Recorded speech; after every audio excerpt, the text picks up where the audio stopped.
Right now, we are pleased and privileged to be joined by David Adelman. David, what's going on? How are you? Good to be here, man. It's going to be a fun night. It's going to be an absolutely fun night. We just spoke with Daryl Morey, and I said it right to him right away. It's also fun that you're coming off of a win, back-to-back wins. Big win. 41 Big win. points in back-to-back nights for the big man, and against Jokic last night. He showed who's boss. Yeah, absolutely. Right? That's why he's the MVP. Yeah, it's been a lot of fun so far this season. It has. And you know, Coach is here. You'll see him tonight, I'm sure, walking around. And what he's done with this team is just amazing. Really is. These guys love playing for him. You see it all the time, and you just see like how intense they are. And I couldn't be more pleased. David, in the business world, when you have an organization like this and the way things are going and an MVP, how important is it for you as a businessman? We're all fans, as you are also. But how important is it for this team to get, that championship run over the hump that they haven't been able to get to in recent years? Here's what I say to everyone. I'm a fan first, owner second. Exactly, right? Okay? And for me, for Josh, for David, the whole organization, we want nothing more than to hang that banner. Love that. No, you love to hear that. So when you... The person where you bought your ownership stake from, more or less, was a pretty popular guy in the city.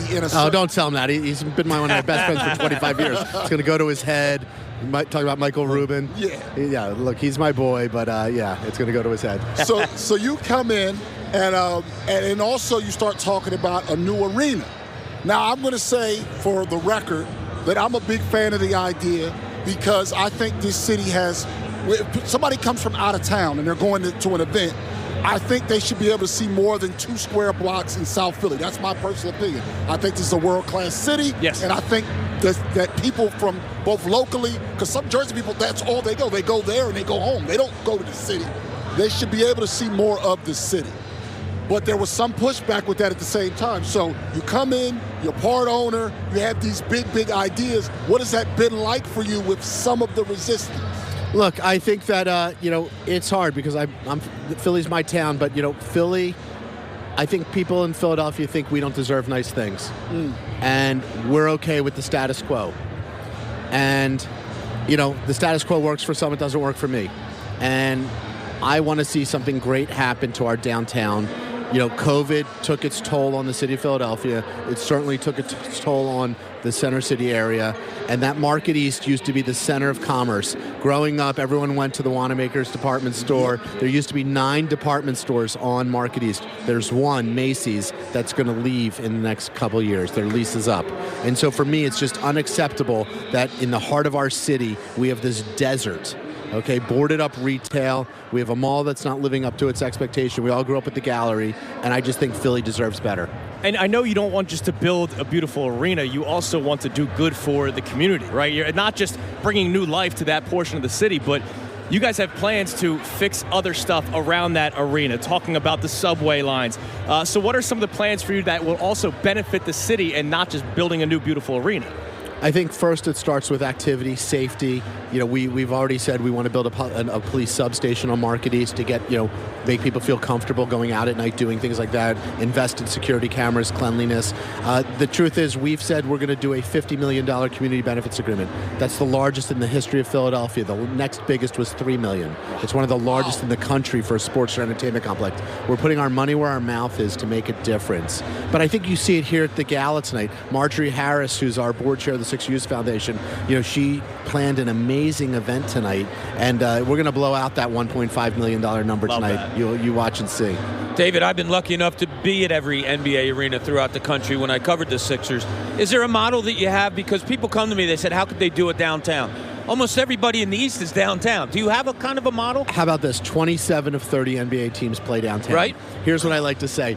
If I was inventing the downtown arena, maybe Philly's not ready for it, we're going to be number 28, guys. Number 28, okay? It's a proven model. Whether you look at baseball and you look at the Chicago Cubs, right? Yeah. Wrigleyville, that ability to come down before a game, have some energy, pre-game, post-game, do all of that. Right now your choice is to come to the game and then leave. I tell everyone, before I was an owner, I would leave with 3 minutes left so I wouldn't have to sit in the parking lot for 45 minutes. Our fans deserve a better pre- and post-game experience like the other cities have, right? So to answer your question, when you think about other cities, I mean, look, Brooklyn would be an obvious one, as they were, they're kind of like the OG of the new downtown model, putting MSG aside for a second.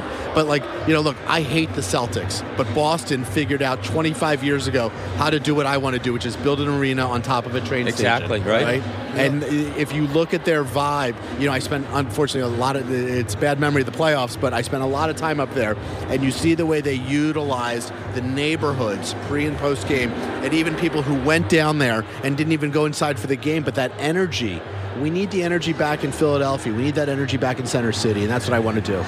Now, there's some people that would say, well, I don't go to games, blah, blah, blah. It's not a big deal to me. But at the same time, there's certain financial implications with this. If you talk about the Warriors dynasty, that luxury tax bill has gotten very expensive. So obviously you can't speak for all of the owners, but as an owner, can you make a pledge to the fans that if the team is successful, and you guys are also making money with the new arena, because that is part of it, that you'll be able to spend money with the top teams to keep a possible dynasty together? Because I think people would care about that as well. Look, Josh and David, who they're the managing partners of the team. They care about winning. We're in the tax right now. Okay, I think we've proven that we will spend money. This is not about money. We want to win. Okay, and so we are going to do it right. We're going to do it in a first-class way. And, Daryl Morey's got the checkbook to do what he needs to build us a championship team. Now, Tyrone brought up that you have had some pushback regarding the new arena. What is some of the stuff that you've heard that you go, that's incorrect? Look, unfortunately, there's a lot of legitimate concerns, and I've done over 110 meetings to hear those concerns, because I announced this 8.5 years early. Mm-hmm. No one does that unless they want to create the best plan possible. And I think the whole point is there's pushback and then there's misinformation, okay? And so, the misinformation related to, what this is going, so number one, I'm taking one entertainment complex, the Gallery Mall, and turning it into another one, an arena. I'm not displacing one business or one resident in Chinatown. I'm not using eminent domain. Okay, and so there's difference of what happened in other cities that really affected communities versus what we're doing. And I will say this to people that, like Ty says, on the outside looking in, that will form an opinion without being informed. You guys came and did a presentation for us early on, probably a year ago. It was over a year ago. And I was amazed at the way you answered every question, and everything was thought out. There's none of that. Do you have the patience? You said 8.5 years. Do you have that patience, David, or is it getting tougher as the years line I have down? been running at a marathon pace. I am spending substantially all my time on bringing a world-class arena to Philadelphia, and Philadelphia deserves nice things. We are going to create over $1 billion of new tax revenue for the city of Philadelphia. We are not taking any city money, so that's one of the things people say. Oh, they're going to take money.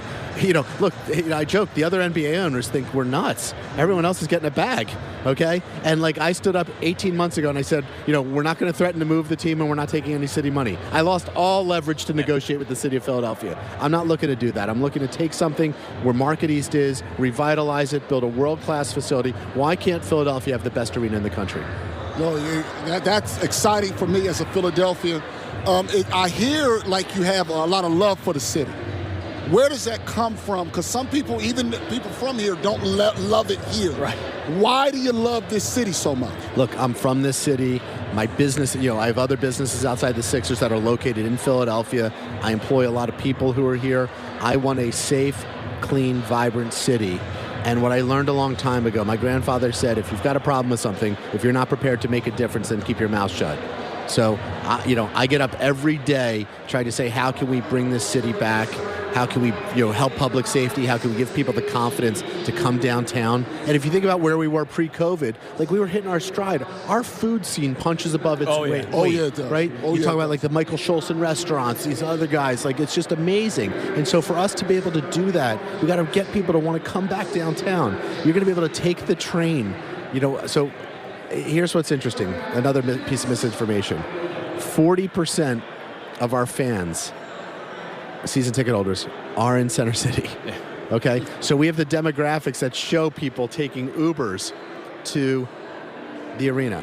We got data from Uber. Okay, 45% of all Ubers to the arena emanate for Sixers games emanate from downtown Philadelphia. Our fans are already here. We're just bringing them to their home. Yeah, absolutely. Now, before we let you go, I'll let you take your business cap off for a second.